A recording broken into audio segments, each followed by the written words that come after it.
नमस्कार. महाराष्ट्र न्यूजच्या नवरात्री विशेष या भागामध्ये मी रीता शेट्टी आपणा सर्वांचे स्वागत करते.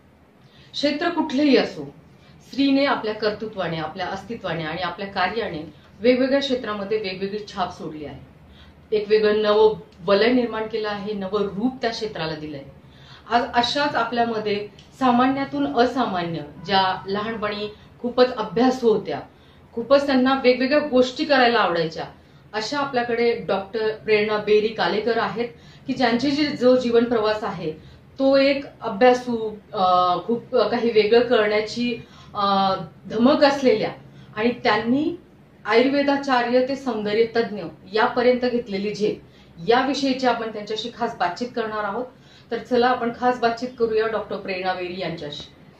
नमस्कार मॅडम. नमस्कार मॅडम, एक वेगळं पण नेहमीच तुम्हाला वेगळं काहीतरी करायची अशी नेहमीच तुमची इच्छा होती.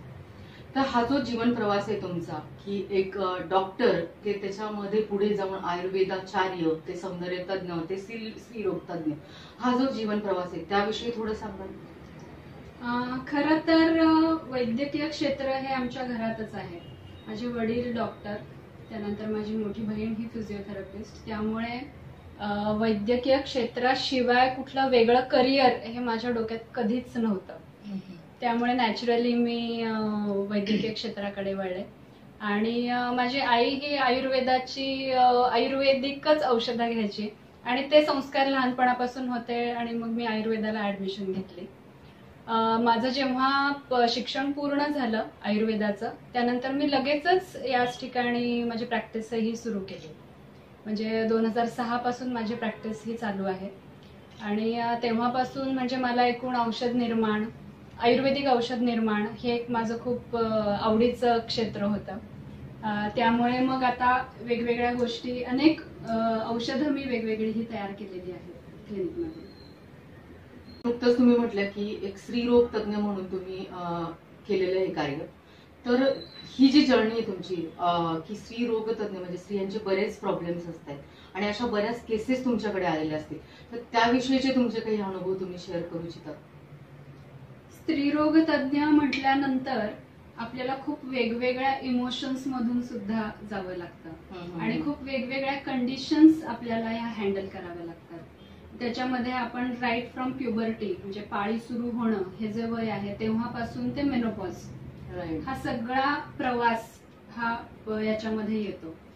मग ह्याच्यामध्ये आत्ताचे सगळ्यात रिसेंट प्रॉब्लेम्स आहेत ते म्हणजे अर्ली मेन्सेस येणं. हा खूप मोठा भेडसावणारा प्रश्न आहे. म्हणजे त्या अगदी 8व्या वर्षापासून सध्या पाळी ही सुरू होतीये आणि त्यामुळे मग ही लहान लहान मुली ज्या काही प्रॉब्लेम्स फेस करतात त्याच्यामध्ये त्यांचं काउन्सिलिंग हा एक सगळ्यात, त्यांचं काउन्सिलिंग, पॅरेंट्सचं काउन्सिलिंग, बरोबर, घरच्यांचं काउन्सिलिंग हे सुद्धा खूप एक महत्वाचा विषय ह्याच्यामध्ये राहतो. त्यानंतर सगळ्यात महत्वाचं म्हणजे आजकाल सगळे फेस होणारे हॉर्मोनल प्रॉब्लेम्स.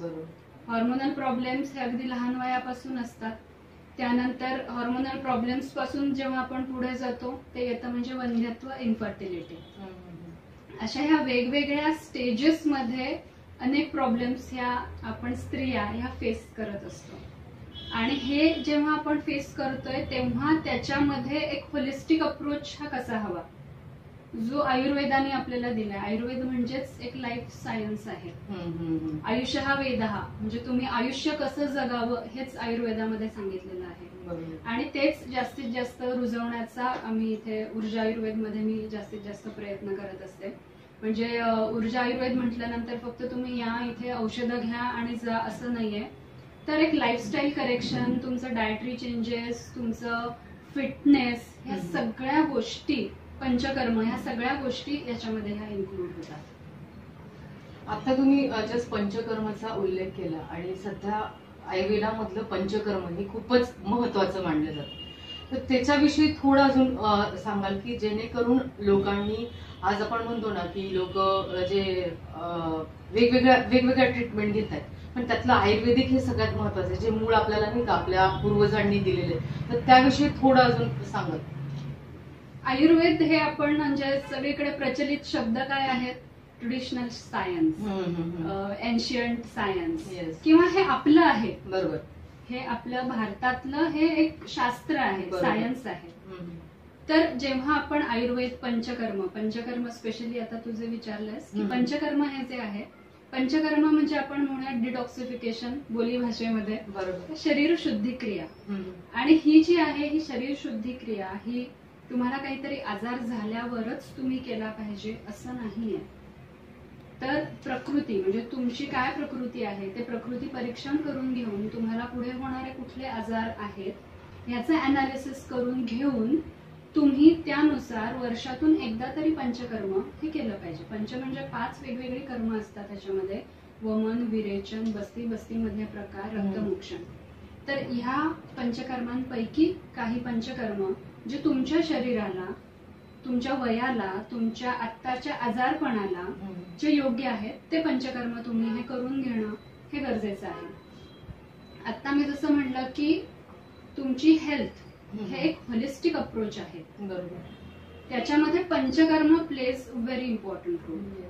ओके, म्हणजे जेव्हा आपण आता स्त्रीरोग तज्ञ म्हणूनही मी काम करते आणि सौंदर्य तज्ञ म्हणूनही मी काम करते. तर सौंदर्य चिकित्सेसाठी किंवा स्त्रीरोग किंवा स्त्रियांमधले जे काही आजार आहेत ह्या दोनही गोष्टींसाठी आपण पंचकर्म सजेस्ट करतो. ओके, म्हणजे तुम्हाला समजा काही हॉर्मोनल प्रॉब्लेम्स आहेत, हॉर्मोनल प्रॉब्लेम्स साठी सुद्धा पंचकर्म, बस्ती आहे, विरेचन आहे, इन्फर्टिलिटी, वंध्यत्व, ह्याच्यासाठी बस्ती, विरेचन हे खूप छान पद्धतीने काम करतात. आणि त्याच्यातून प्रेग्नन्सी चांगल्या पद्धतीने राहिलेली आहे, हॅबिच्युअल अबॉर्शन्स हे कमी झालेले आहेत किंवा IVF झालेले पेशंट सुद्धा येतात की ज्यांना या पंचकर्माने खूप छान रिझल्ट मिळतात आपल्याला. आणि इमिजिएट मिळतात, असं नाहीये की आयुर्वेद म्हणजे तुम्ही खूप वर्षानुवर्ष तुम्ही ट्रीटमेंट घेत राहा, असं अजिबात नाहीये. त्यानंतर सगळ्यात महत्वाचं म्हणजे सौंदर्य चिकित्सा. सौंदर्य चिकित्सा आपण जेव्हा म्हणतो तेव्हा फक्त कॉस्मेटिक्स लावून तुम्हाला ते तुमचा सौंदर्य प्रॉब्लेम हा सॉल्व्ह होणार नाहीये. बरोबर. ओके, फॉर एक्झाम्पल पिंपल्स असतात. पिंपल्स समजा आहेत तर त्या पिंपल्सचं कारण काय आहे हे कारण आधी आपल्याला शोधलं पाहिजे. म्हणजे त्याच्या मागे तुमची ऍसिडिटी आहे, तुमची लाईफस्टाईल चांगली नाहीये, झोप मिळत नाहीये किंवा हॉर्मोनल प्रॉब्लेम्स आहेत. ह्याच्यापैकी काय प्रॉब्लेम्स आहेत हे प्रॉब्लेम्स आधी समजून घ्या, त्यानुसार तुम्ही ट्रीटमेंट घ्या. म्हणजे पिंपल्सवर नुसतं एक्सटर्नली पिंपल पॅक लावून तुम्हाला उपयोग होणार आहे पण ते जाणार नाहीये. बरोबर. ओके, त्यासाठी तुम्हाला डायटरी करेक्शन्स लागतील, तुम्हाला आयुर्वेदिक औषधं घ्यावी लागतील, जे इंटरनल सिस्टमिक तुमचे जे चेंजेस झालेले आहेत ते चेंजेस समजून घ्या, त्यानुसार औषधं घ्या.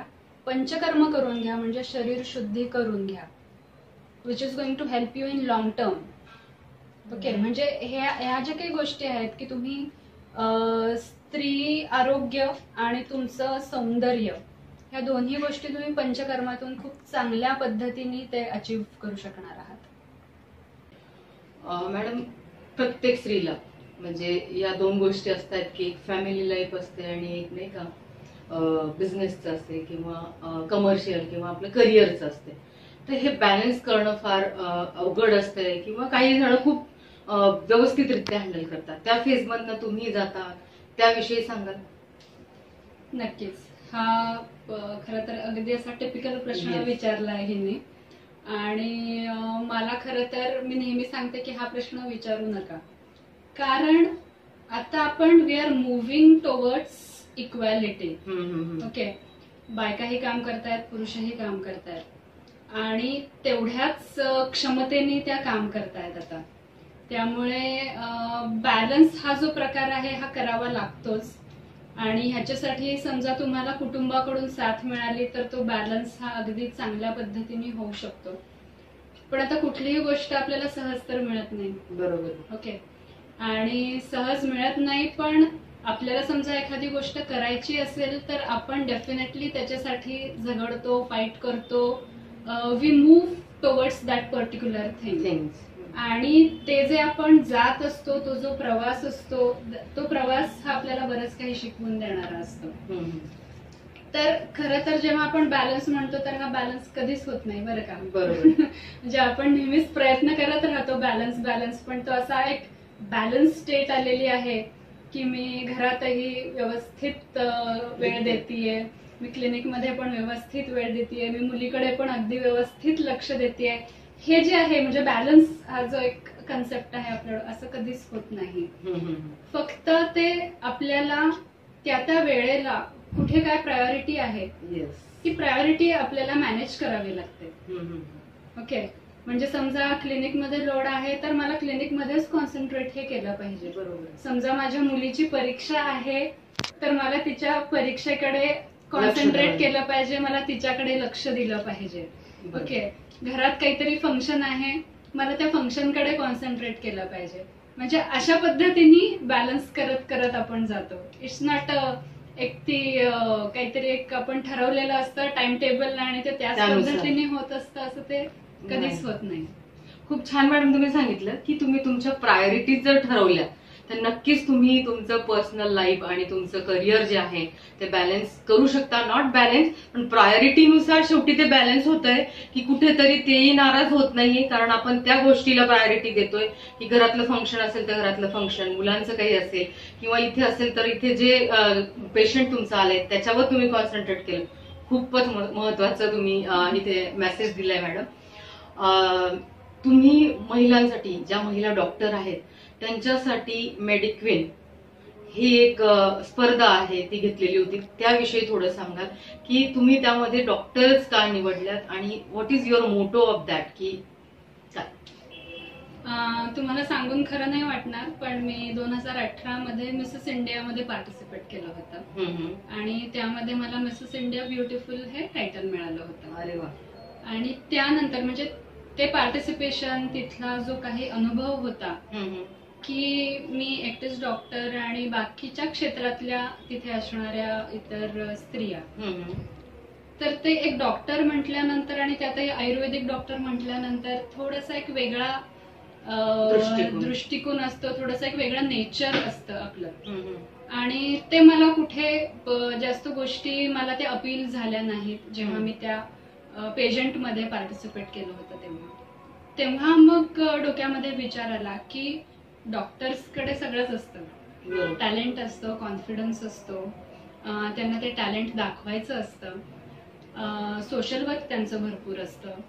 तर ह्या सगळ्यासाठी त्यांना एक प्लॅटफॉर्म समजा आपण उपलब्ध करून दिला तर नक्कीच ही काहीतरी एक वेगळी गोष्ट होईल. आणि म्हणून मग ते डोक्यामध्ये आलं की आपण एक फक्त लेडी डॉक्टर्स, ते पण मॅरिड लेडी डॉक्टर्स बरं का, ह्यांच्यासाठी का नाही एखादं पेजंट सुरू करावं. आणि मग ती कन्सेप्ट डेव्हलप झाली आणि मग आपण आता मेडिक्विन मिसेस महाराष्ट्र असं आपण एक ब्युटी पेजंट घेतो. गेले 3 वर्ष आपण घेतोय. आता येणारा सीझन 4 हा असेल आपला. मॅडम आताच तुम्ही म्हटल्या की तुम्हाला मिसेस ब्युटिफुल हे टायटल मिळालं, तर तुम्ही डॉक्टर, तर तुम्ही त्या ह्याच्याकडे कशा वळाल्या की तुम्हाला काय वाटलं की आपण त्यात पार्टिसिपेट करावं? तर म्हणजे आज बऱ्याच यंगस्टर्स मुली आहेत आपल्या सगळ्या, तर तुम्ही रिलेटेड टू धिस त्यांना एक मेसेज काय देऊ इच्छिता की तुम्ही या क्षेत्रात नाहीये पण तरी तुम्ही त्याच्यामध्ये पार्टिसिपेट केलं आणि यू विन दॅट टायटल, तर त्याविषयी सांगा. खरं तर असं काही ठरवून ह्या क्षेत्राकडे वळलेली नाहीच आहे मी ऍक्च्युली, पण त्या पेजंट मध्ये पार्टिसिपेट करायचं असं काही ठरवलेलं नव्हतं. एका मैत्रिणीने मला इंट्रोड्यूस केलं जी स्वतः डॉक्टरच होती आणि तिने पार्टिसिपेट केलं होतं. आणि ती म्हटली का नाही एक वेगळा अनुभव तू घेतेस याच्यामध्ये पार्टिसिपेट करून. आणि मग तेव्हा जेव्हा मी विचार करायला लागले की हे एकूण ही काय प्रक्रिया आहे, याच्यातून काय आपल्याला मिळणार आहे, तेव्हा बऱ्याच गोष्टी ह्या क्लिअर झाल्या. म्हणजे ब्युटी पेजंट ही जी एक कन्सेप्ट असते की आपण जे टीव्हीवर बघतो की एक फक्त ग्लॅमर, तर हे फक्त एक ग्लॅमर नाहीये. जेव्हा तुम्ही तिथे वॉक करताय, ते वॉक करताना तुम्हाला जो कॉन्फिडन्स जो लागणार आहे, तो कॉन्फिडन्स असल्याशिवाय तुम्ही एवढ्या लोकांसमोर, एवढ्या त्या मोठ्या स्टेजवर, एवढ्या लाईट्स मध्ये तुम्ही नाही चालू शकणार. किंवा तुम्हाला तुमचं इंट्रोडक्शन तिथे द्यायचंय, तुम्हाला तिथे विचारलेल्या प्रश्नाचं उत्तर द्यायचंय, ते पण तिथल्या तिथे लगेचच विचार करून जे उत्तर द्यायचंय. ह्या सगळ्यासाठी तुमची ही आधीची जडणघडण जी आहे हीच एक वेगळ्या पद्धतीची हवी आहे. तुमच्यामध्ये तेवढा तो कॉन्फिडन्स हवाय, तुम्हाला वेगवेगळ्या विषयांचं नॉलेज हवंय. म्हणजे ब्युटी कॉन्टेस्ट म्हणजे फक्त सौंदर्य स्पर्धा किंवा तुम्ही कसं दिसताय हे एवढ्यावर ते अवलंबून नाहीये. तर तुम्ही कसे आहात, तुमचा फिटनेस कसा आहे, फिटनेस पण खूप महत्वाचा आहे. Because fitness reflects your beauty. Okay, fitness आहे महत्व, तुमचा कॉन्फिडन्स आहे, तुमचा ऍटिट्यूड आहे, तुमचा स्वतःकडे बघण्याचा ऍटिट्यूड आहे. ह्या सगळ्या गोष्टी ह्या तिथे सौंदर्य स्पर्धेमध्ये रिफ्लेक्ट होतात. खूप छान सांगितलं मॅडमनी की फिटनेस रिफ्लेक्ट युअर ब्युटी. मग त्याच्यामध्ये जेवढा फिटनेस महत्वाचा आहे तेवढा कॉन्फिडन्स महत्वाचा आहे, तेवढे तुमचे एक्सप्रेशन महत्वाचे, प्रेझेंटेशन महत्वाचे, आणि सगळ्यात महत्वाचं मॅडमनी सांगितलं तसा ऍटिट्यूड, की तुम्ही स्वतःकडे कसे बघता आहात ते सगळ्यात महत्वाचं आहे. तुम्ही हे जे कार्य करताय मॅडम, म्हणजे ऍज अ डॉक्टर म्हणून एक कमर्शियल तर आहेच, पण त्याचबरोबर जसं तुम्ही मगाशी म्हटल्या की एक सामाजिक कार्य डॉक्टर हे करतच असतात. मग ते कॅम्प थ्रू असेल किंवा वेगवेगळ्या गोष्टी, जसं पेशंट आल्यावर त्याला फक्त बघायचं आणि औषध द्यायचं एवढंच काम तुम्ही करत नाही, तर त्याचं काउन्सिलिंगही तुम्ही करत असतात. हे सगळं कार्य करत असताना एक आयुर्वेदाचार्य, नंतर सौंदर्य तज्ज्ञ, स्त्रीरोग तज्ज्ञ, हे सगळं काम करत असताना तुमच्या या कार्याला कौतुकाची थाप नक्कीच मिळालेली असणार आहे. तर त्याविषयी सांगाल, तुम्हाला असे काही पुरस्कार मिळाले असतील, अवॉर्ड मिळाले असतील, किंवा कुठल्या तरी रेकॉर्डमध्ये तुम्ही गेलेला असाल, तर त्याविषयी थोडं सांगा. नक्कीच. जेव्हा आता आयुर्वेदिक प्रॅक्टिस मी सुरू केली आणि माझ्या घरातली पण परंपरा की सोशल वर्क कडे काम करण्याबद्दलचे आहे, त्याला अनुसरून म्हणजे असं नुसतं बसून राहून फक्त या क्लिनिकमध्ये पेशंट करा आणि जा, हे कधीच या पद्धतीचे विचार हे नव्हते. त्यामुळे प्रॅक्टिस सुरू केल्यापासूनच वेगवेगळे कॅम्प्स घेणं, ह्याच्यामध्ये काही ब्लड टेस्टिंगचे कॅम्प असतील, काही एज्युकेशनल कॅम्प्स असतील, लेक्चर्स असतील, अनेक लेक्चर्स मी घेतलेले आहेत, ज्याच्यामध्ये मेन्स्ट्रुअल हेल्थ अँड हायजीन आहे, वुमन हेल्थ आहे, आरोग्य आणि सौंदर्य आहे, योगावर आहे, असे अनेक लेक्चर्स, वर्कशॉप्स हे आपण कंडक्ट केलेले आहेत. पेपरमध्ये अनेक आर्टिकल्स हे लिहिलेले आहेत. मेन ह्याच्यामध्ये उद्देश हाच होता की वुमन हेल्थ, स्त्री आरोग्य आणि त्याच्याबद्दलचा अवेअरनेस हा एकूण समाजामध्ये पसरावा, योग्य काय आहे, अयोग्य काय आहे हे त्यांना समजावं. आणि हे एकूण सगळं काम करत असताना मग त्याची जी तू म्हणली कौतुकाची थाप ही अनेक असं हे मिळत गेलं. त्याच्यामध्ये आता रिसेंटली एक मिळालेलं म्हणजे गव्हर्नर ऑफ महाराष्ट्र कोश्यारीजींतर्फे एक्सलन्स अवॉर्ड हा मला मिळालेला आहे डिसेंबरमध्ये. आणि बाकीचे असे अनेक अवॉर्ड्स हे मिळत गेलेले आहेत. जेव्हापासून आता माझी जवळजवळ 18 वर्ष मी या क्षेत्रामध्ये काम करते आणि त्याचं रेकग्निशन लोक देतात, ही खूप महत्वाची गोष्ट आहे माझ्यासाठी. या सगळ्यांचे मी आभार मानते. जसं मॅडम मी म्हटलं होतं की तुमचं ग्लोबल बुक ऑफ रेकॉर्ड मध्ये, एशिया बुक ऑफ रेकॉर्ड मध्ये, त्याविषयी थोडं सांगाल की कसं तुम्ही म्हणजे. मेडिक्वीन हे जे मी घेते, मेडिक्वीन मिसेस महाराष्ट्र, जे डॉक्टरांसाठी ब्युटी पेजंट घेते, तर ती एक युनिक कन्सेप्ट आहे आणि त्याची रेकग्निशन इंडिया बुक ऑफ रेकॉर्डने घेतली. आणि त्याच्यामध्ये आम्हाला हे असं टायटल मिळालं की exclusive beauty pageant for lady doctors. हे इंडिया बुक ऑफ रेकॉर्ड आणि एशिया बुक ऑफ रेकॉर्ड हे दोन्हीकडे ह्याची नोंद ही झालेली आहे. नक्कीच मॅडम, की जेव्हा आपल्या कार्याला एक कौतुकाची थाप मिळते तर आपल्याला अजून प्रेरणा मिळते की आपल्याला अजून काहीतरी करायचंय, इथेच थांबायचं नाही. आता आपला हा जो भाग आहे तो नवरात्र विशेष म्हणून आहे, तर आज तुम्ही महिलांना एक काय संदेश देऊ इच्छिता या ओकेजनच्या ह्याच्यावरती, की महिलांनी काय केलं पाहिजे, किंवा तुम्हाला काय वाटतं की महिलांना तुम्ही काय संदेश द्या? महिलांना संदेश देणारी खरं मी नाही कोणी, पण महिलांनी सतत कार्यरत राहिलं पाहिजे.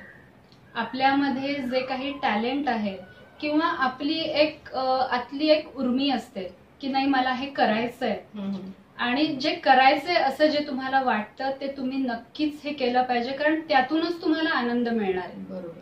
कारण आपल्या आयुष्याचा अल्टिमेट गोल जो असतो हा आनंद मिळवणं, सुख मिळवणं. पण ते कधी मिळतं आपल्याला, जेव्हा आपल्याला आवडणारी गोष्ट आपण करतो तेव्हाच ते मिळतं. त्यामुळे आपल्याला आवडणारी गोष्ट करा, त्याच्यासाठीची लागणारी धडपड ही नक्की करा, कारण कोणीही आपल्याला हातात आयतं ताट हे आणून देत नाही. बरोबर. धडपड ही करावीच लागते.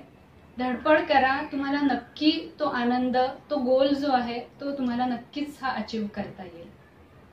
मॅडमनी खूप छान सांगितलं की असं काहीतरी करा ज्याची तुम्हाला म्हणजे ज्याच्यामध्ये तुम्हाला आवड आहे आणि नक्कीच त्याच्यामधनं तुम्हाला सॅटिस्फॅक्शन जर मिळणार असेल, हॅपीनेस जर मिळणार असेल तर ते काम तुम्ही केलं पाहिजे. आणि आज हा जसं तुम्ही म्हटलं संदेश नाहीये पण एक आपण म्हणू ना एक डायरेक्शन असतं. आजच्या मुलींना तर खूप गरजेचं आहे की तुम्ही काय करायचंय किंवा काय करू नये आणि त्यासाठी दिलेला हा तुम्ही जो संदेश आहे तो नक्कीच सगळ्यांना उपयोगात येईल. आणि खूप खूप धन्यवाद मॅडम की तुम्ही वेळात वेळ काढून आम्हाला नवदुर्गा विशेष या कार्यक्रमात तुम्ही आलात त्याबद्दल धन्यवाद. थँक्यू. हॅलो एव्हरीवन, मी विद्या वाळुंजकर, चिंचवडला राहते. गेल्या 6 महिन्यांपासून मी आपल्या डॉक्टर प्रेरणा बेरी कालेकर यांच्याकडे ट्रीटमेंट घेत आहे. ॲक्च्युली मला ॲसिडिटीचा खूप त्रास होत होता गेले 6 महिने. त्याच्यावर मी इंटरनल त्यांच्याकडनं ट्रीटमेंट घेतलेली आहे. पंचकर्मातला एक प्रकार माझा करून झालेला आहे. मला बराच फरक जाणवत आहे.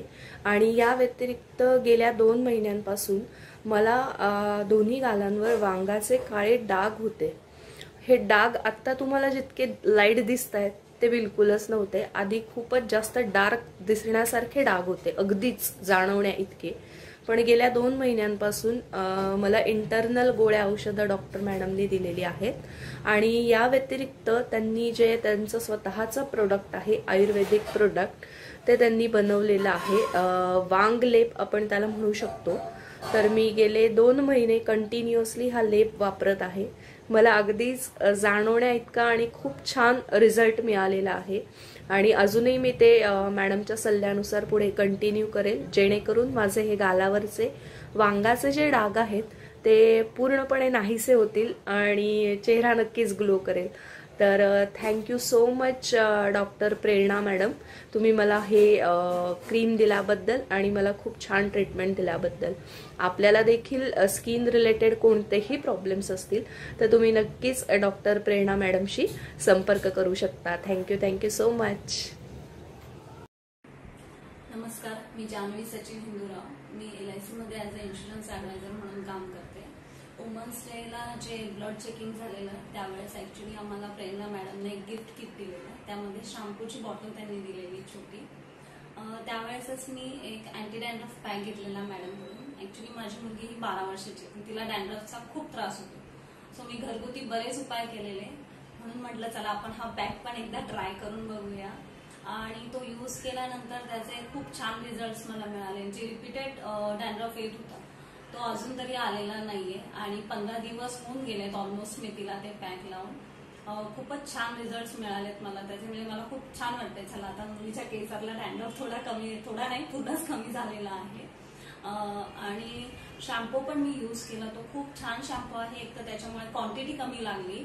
त्यानंतर केस ही खूप कमी, म्हणजे केस गळायचे पण खूप कमी झाले. केसांना शायनिंग येते आणि छान वाटतात केस, एकदम सॉफ्ट आणि सिल्की छान वाटतात. त्यामुळे मी आज परत हे घ्यायला आलेली आहे. थँक्यू सो मच प्रेरणा मॅम. अशाच विविध क्षेत्रात कार्य करणाऱ्या महिलांशी आपण बातचीत करत राहू. तोपर्यंत पाहत राहा महाराष्ट्र न्यूज. महाराष्ट्र न्यूजच्या सर्व प्रेक्षकांना नवरात्रीच्या हार्दिक शुभेच्छा. आजचा माझा सगळ्यात महत्त्वाचा संदेश हा राहील सगळ्या प्रेक्षकांना, सर्व स्त्रियांना मी हे एक नक्की सांगू इच्छिते की आपल्या सौंदर्याबरोबर तुम्ही तुमचं आरोग्य, फिटनेस हा नक्की सांभाळा, कारण त्यातूनच तुमच्या सौंदर्याची वृद्धी होणार आहे. थँक्यू.